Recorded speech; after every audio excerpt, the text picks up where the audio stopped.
નમસ્કાર દર્શક મિત્રો, ધ લોકસત્તા શોમાં આપનું સ્વાગત છે। આજે 6 જાન્યુઆરી છે। ભારતીય ક્રિકેટ પ્રેમીઓ માટે આ કોઈ સામાન્ય તારીખ નથી, પણ એક એવા મહાનાયકનો જન્મદિવસ છે જેણે આપણને સપના જોતા શીખવ્યું। આજે ભારતીય ક્રિકેટના ગ્રાન્ડ ઓલ્ડ મેન અને 1983ના વિશ્વ વિજેતા કેપ્ટન કપિલ દેવનો 67મો જન્મદિવસ છે। શું તમે કલ્પના કરી શકો છો કે એક સમય વિશ્વ ક્રિકેટમાં ભારતની ગણતરી સાવ નબળી ટીમોમાં થતી હતી, પણ પછી એક માણસ આવ્યો જેણે પોતાની કેપ્ટનશીપ અને આત્મવિશ્વાસથી આખી તસવીર બદલી નાખી। આજે આપણે કપિલ દેવની એ રોમાંચક સફર વિશે જાણીશું કે કેવી રીતે 1983ના એ વર્લ્ડ કપ વિજયે ભારતને ક્રિકેટની મહાસત્તા બનાવવાનો પાયો નાખ્યો, જેણે ભારતને ક્રિકેટની દુનિયામાં એક નવી ઓળખ અપાવી। મીડિયા અહેવાલો અનુસાર 1975માં જ્યારે પહેલો ક્રિકેટ વર્લ્ડ કપ રમાયો ત્યારે ભારતીય ટીમ ઇંગ્લેન્ડ સામે કારમી હાર સાથે ટુર્નામેન્ટની બહાર ફેંકાઈ ગઈ હતી। એ સમયનું ક્રિકેટ અલગ હતું। ભારતને વન ડે મેચો રમવાનો ખાસ અનુભવ નહોતો। 4 વર્ષ પછી 1979ના વર્લ્ડ કપમાં તો હાલત વધુ ખરાબ થઈ। ભારતીય ટીમ પોતાનું ખાતું પણ ખોલાવી શકી નહીં અને એક પણ મેચ જીત્યા વગર પરત ફરી। દુનિયાને લાગતું હતું કે ભારત માત્ર ટેસ્ટ ક્રિકેટ રમી શકે છે, વન ડેમાં તેમનું કોઈ ભવિષ્ય નથી, પરંતુ 1983માં કુદરતે કંઈક અલગ જ લખ્યું હતું। 1983ના વર્લ્ડ કપમાં જ્યારે ભારતીય ટીમ કપિલ દેવની આગેવાનીમાં ઇંગ્લેન્ડ પહોંચી ત્યારે કોઈ પણ ક્રિકેટ એક્સપર્ટ ભારતને સેમીફાઇનલ સુધી પણ જોતા નહોતા તેમ અહેવાલોમાં જાણવા મળેલ છે, પરંતુ ટુર્નામેન્ટની પહેલી જ મેચમાં કપિલની સેનાએ ધડાકો કર્યો। ભારતે તે સમયની અજય માનવામાં આવતી વેસ્ટ ઇન્ડિઝની ટીમને હરાવી દીધી।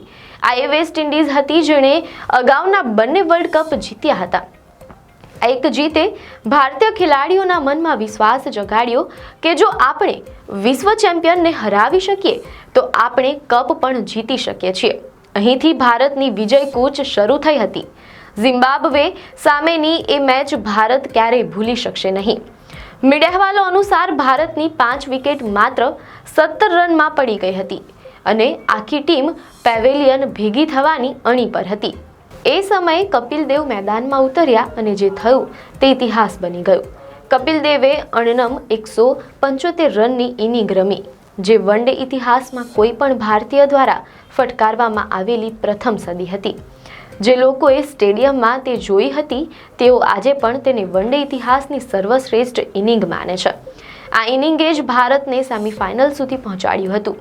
સેમીફાઇનલમાં ઇંગ્લેન્ડને હરાવ્યા બાદ ભારત ફાઇનલમાં પહોંચ્યું। સામે ફરીથી એ જ ખતરનાક વેસ્ટ ઇન્ડિઝની ટીમ હતી। માત્ર 183 રનના સ્કોર સાથે ભારત લડી રહ્યું હતું। કપિલ દેવે વિવિયન રિચર્ડ્સનો જે કેચ પકડ્યો તેણે મેચનો પાસો પલટી નાખ્યો।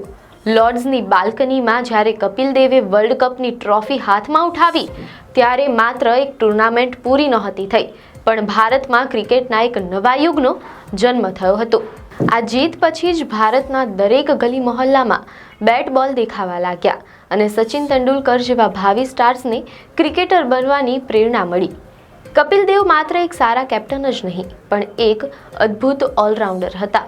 1978માં ડેબ્યુ કર્યા પછી 1994 સુધીની તેમની સફર રેકોર્ડ્સથી ભરેલી છે। ટેસ્ટ ક્રિકેટમાં 400થી વધુ વિકેટ અને 5000થી વધુ રન બનાવનાર તેઓ એકમાત્ર ખેલાડી છે। જ્યારે તેમણે નિવૃત્તિ લીધી ત્યારે 434 વિકેટ સાથે તેઓ ટેસ્ટમાં સૌથી વધુ વિકેટ લેનારા બોલર હતા। મીડિયા અહેવાલો અનુસાર વન ડેમાં 200 વિકેટ લેવાની સિદ્ધિ પણ સૌથી પહેલા તેમણે જ હાંસલ કરી હતી। તેમની ફિટનેસ એવી હતી કે તેઓ ભાગ્યે જ કોઈ મેચ ઈજાના કારણે ચૂક્યા હોય। કપિલ દેવને ભારત સરકારે પદ્મશ્રી અને પદ્મભૂષણથી નવાજ્યા છે, તો BCCI અને ICCએ પણ તેમને હોલ ઓફ ફેમમાં સ્થાન આપ્યું છે।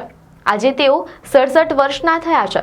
કપિલ દેવ માત્ર એક ખેલાડી નથી, પણ એક એવી લાગણી છે જેણે દરેક ભારતીયને અમે પણ જીતી શકીએ છીએ તેવો ગર્વ અપાવ્યો। કપિલ દેવ માત્ર એક ખેલાડી નથી, પણ કરોડો ભારતીયોની એક એવી લાગણી છે જેણે આપણને ગર્વથી માથું ઊંચું કરીને જીતવાની પ્રેરણા આપી છે। પદ્મશ્રી અને પદ્મભૂષણ જેવા સન્માનોથી નવાજાયેલા આ મહાન ઓલરાઉન્ડરના રેકોર્ડ્સ આજે પણ ક્રિકેટના મેદાનમાં ગુંજે છે। આ આપને માહિતી સારી લાગી હોય તો વિડીયોને લાઇક અને શેર કરજો, ચેનલને સબસ્ક્રાઇબ કરજો.